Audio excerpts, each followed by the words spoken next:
लोगों ने मुझसे ये पूछ रहे हैं कि भाई आप 11 साल से सिंगापुर में काम कर रहे हो, why are you so simple, बहुत सिंपल लाइफ आप क्यों गुजार रहे हो, ये आप जितना कमा रहे हो ये क्या करोगे। तो पूरी देखना इस वीडियो को, मैं बताने वाला हूँ कि भाई जो पैसा मेरा आता है मैं कहाँ करता हूँ और मेरी लाइफ बिल्कुल सिंपल क्यों है।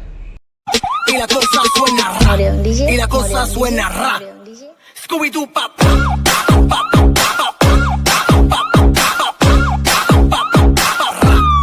Scooby Doo pop. हेलो मेरे दोस्तों, कैसा कि आप मेरे थंबनेल से आपने जान ही गए होंगे यार कि भाई ये क्या, why I am so simple in Singapore. लोग विदेश जाते हैं, पैसा कमाते हैं और उस पैसे से इंजॉय करते थे। यार वो पैसा मैं इंजॉय मैं क्यों नहीं करता हूँ, पूरी देखना इस वीडियो को। और हाँ, मेरी छोटी सी रिक्वेस्ट, अगर आप पहली बार चैनल पर आए हैं, पहली बार देख रहे हैं, ये बहुत अच्छी वीडियो होने वाली है। और गलती से मेरा चैनल देख लिया, press the bell icon, all का बटन दबा देना, सब्सक्राइब कर लेना ताकि फ्यूचर में नोटिफिकेशन मिलती रहे। और हाँ भाई, किसी के कमेंट्स जितने आ रहे हैं उस पर मैं वीडियो बनाने की और भी कोशिश करूँगा। तो देखो यार, मेरी सिंपल लाइफ का फंडा क्या है, मैं सिंपल क्यों हूँ। सबसे पहले बहुत सारे कारण हैं। आप कहाँ से स्टार्ट करो, पहले मैं लिफ्ट उठ ड्यूटी के लिए लेट हो रहा हूँ यार, नहीं तो चप्पलों की आवाज़ आती है ना। तो सबसे पहला कारण ये है कि भाई मैं जिस फैमिली से आया हूँ वहाँ पर मेरे पास कुछ इतना पैसा नहीं था कि यार मैं अपने एडिडास के कपड़े पहन सकूँ, समझ रहे हो। लिफ्ट में जा रहा हूँ इसलिए मैं थोड़ा, तो यार मैं अभी सिंपल लाइफ इसलिए जीता हूँ क्योंकि जो मेरी पास्ट की जो लाइफ थी यार, मेरे पास शौक के चीज़ें नहीं थी। अगर आप कपड़ों की भी बात करोगे तो यार मेरे पास एडिडास ब्रांडेड के कपड़े नहीं थे। तो यार मैं ऐसे पैसे ख़राब नहीं करना चाहता कि अब मैं इतने लायक हूँ कि मैं सारे एडिडास ये जो ब्रांडेड कपड़े पहन सकता हूँ। लेकिन मैं इसलिए नहीं पहनता क्योंकि यार कपड़ों की अगर वैल्यू देखी जाए तो आज अगर मैं $50 का, अगर मैं $100 की पैंट खरीदता हूँ तो यार आने वाले 2 साल में वो पैंट जीन्स की जो भी है तो $5 की भी नहीं रहती। तो यार काम चल जाता है। अगर उसी वही कपड़े किसी और बिना ब्रांडेड के भी पहनते हैं तो भी काम चल सकता है। तो भाई पैसे ही वहाँ बचाता हूँ, इसलिए मैं बहुत सिंपल आदमी। लोग मुझसे बोलते हैं, दूसरी बात ये बोलते हैं कि सर आप इलेक्ट्रॉनिक गैजेट्स महंगे महंगे क्यों नहीं लेते। तो क्योंकि देखो ऐसा है, अगर मैं ये आईफोन ले लूँ, क्योंकि मैं आईटी का गाय तो हूँ नहीं, अगर मैं आईटी में काम करता हूँ तो कुछ ज़्यादा ऐसे गैजेट्स लूँ जाकि मुझे काम ज़्यादा करना पड़े। लेकिन मेरा जो मोस्टली जो पर्पज़ बाय फ़ोन करने का है, अब फ़ोन की भी एसेट वैल्यू अगर आज बात करता हूँ कि मैं आईफोन लेता हूँ $2000 का, तो आने वाले 2 साल में उसकी कीमत मेरे हिसाब से $600-700 हो जाती है।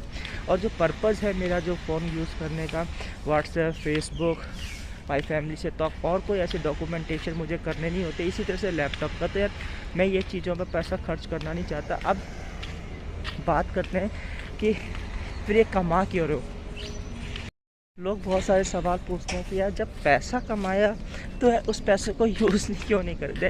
पैसा यूज़ करते हैं यार। मेरा जो मोस्टली जो मेरा जो मन है, जो मेरा दिमाग है, मोस्टली जितना पैसा मैं कमाता हूँ ज़्यादा से ज़्यादा सेव करने की कोशिश करता हूँ इन ओल्ड टाइम पे। क्योंकि मैंने यार काफ़ी ऐसे डेवलप्ड कंट्री में भी लोग देखे हैं जो भाई 50 साल के होने के बावजूद भी उनको पूरी ज़िंदगी काम करना पड़ता है। उनके रिटायरमेंट प्लान नहीं होते, कुछ ऐसी चीज़ें नहीं होती उनके पास कि फ्यूचर में आगे अगर आपके पास जॉब ना हो तो आप कमाओगे क्या आपके पास। तो मैं अभी से स्टार्ट कर चुका हूँ कुछ ऐसी चीज़ें जो जितनी भी मेरी सैलरी वगैरह आती है, और मैं ज़्यादा से ज़्यादा कोशिश करता हूँ जो इन्वेस्टमेंट करने की और इंश्योरेंस ख़रीदने की। तो मैंने ज़्यादा से कोशिश ये है कि मैं इन फ्यूचर में आने वाले 10 सालों के बाद मैं रिटायरमेंट ले लूँ, मैं ऐसा कोई काम ना करूँ। और काम ना करूँ तो फिर उस पर पैसा है तो मैं मोस्टली प्रॉपर्टी पे प्रॉपर्टियाँ खरीद लेता हूँ। क्या मैं 1-2 प्रॉपर्टी ही खरीद सकते हैं यार। अगर इंडिया में भी अगर आपके पास मेरे हिसाब से 3 या 4 प्रॉपर्टी होंगी और आप 50 साल के बाद उन प्रॉपर्टी को रेंट पर भी देके आप अच्छी खासी पैसे इनकम कमा सकते हो, या कोई ऐसा बिज़नेस आप कर सकते हो। अगर आप एग्रीकल्चर लैंड पर हो तो कुछ ऐसे छोटे मोटे फ़िश फार्मिंग का आप बिज़नेस कर सकते हो, कुछ ऑर्गेनिक फार्मिंग कर सकते हो। तो कुछ जो मेरे पैसे आते हैं मैं मोस्टली इन्वेस्ट करता हूँ। इन्वेस्ट कहाँ करता हूँ। और हाँ, किसी ने पूछा था कि 11 साल में आपने कितना कमाया, यार वो बहुत पर्सनल हो जाएगा। अगर आप चाहते हो तो मैं वीडियो बना दूंगा यार, कोई बात नहीं। आप लोग तो मेरी फैमिली के ऊपर ही हो, तो मोस्टली जो मैं पैसे हैं अपने ऊपर, लाइफ के ऊपर खर्च नहीं करता कि जो उस पैसे को थोड़ी सी इंजॉयमेंट के ऊपर ख़त्म हो जाए। तो मैं इस पैसे को इन्वेस्ट इस जगह करता हूँ जो आने वाले समय में मुझे रिटर्न दे सके। इन फ्यूचर अगर आप मेरे पास जॉब ना हो या मेरी कंडीशन काम करने लायक ना हो, तब भी मेरे पास पैसा आए अपनी आगे की ज़िंदगी के लिए। और हाँ यार, एक बात बताओ, खुशी मिलती है कि जब आपके पास पैसा होता है और उस पैसे को आप यूटिलाइज़ करते हैं सही जगह पर। क्योंकि यार ऐसा होता है कि मैं ये नहीं चाहता कि यार इन फ्यूचर में जितने भी, जैसे आपने देखे होंगे काफ़ी यार कि भाई 60 साल के भी होने के बाद भी हमें काम करना पड़ता है। तो ऐसी चीज़ों से बचने के लिए जितना अभी हमें यंग एज में पैसे को बचा के इन्वेस्टमेंट कर रहे हैं, कुछ भी खरीद सकते हो यार आप। गोल्ड खरीद सकते हो, घर खरीद सकते हो, दुकान खरीद सकते हो, मकान खरीद सकते हो, एग्रीकल्चर लैंड खरीद सकते हो। तो स्टॉक्स वगैरह में अगर आपका इंटरेस्ट है वो ख़रीद सकते हो, कुछ म्यूचुअल फंड्स खरीद सकते हो और कुछ इंश्योरेंस वगैरह खरीद सकते हो।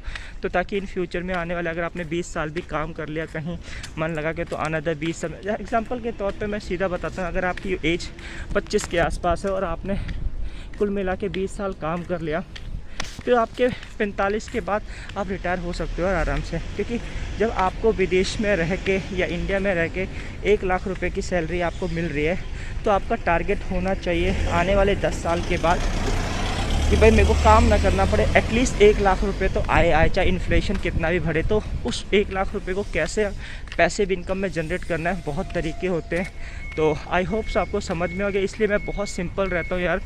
तो ऐसा नहीं है कि यार मैं बहुत कंजूस हूँ, लेकिन ये लाइफ का मेरा मोटो है। तो कुछ लोगों को ये वीडियो अच्छी लगेगी, कुछ को नहीं, बस इतना ही बताना था। और अगर मैं इंडिया जाने की कोशिश कर रहा हूँ, अगर मैं घूमने के लिए इंडिया आया तो आप लोगों से ज़रूर मिलूँगा, तो वो भी वीडियो आती रहेंगी। और हाँ, एक बात है, जब मैं इंडिया में आऊँगा तो इंडिया में जो मेरी लाइफ की सर्कल लाइफ स्टाइल होगा उसको मैं इस चैनल पर डालने की कोशिश करूँगा, तो उसको भी प्यार देते रहना।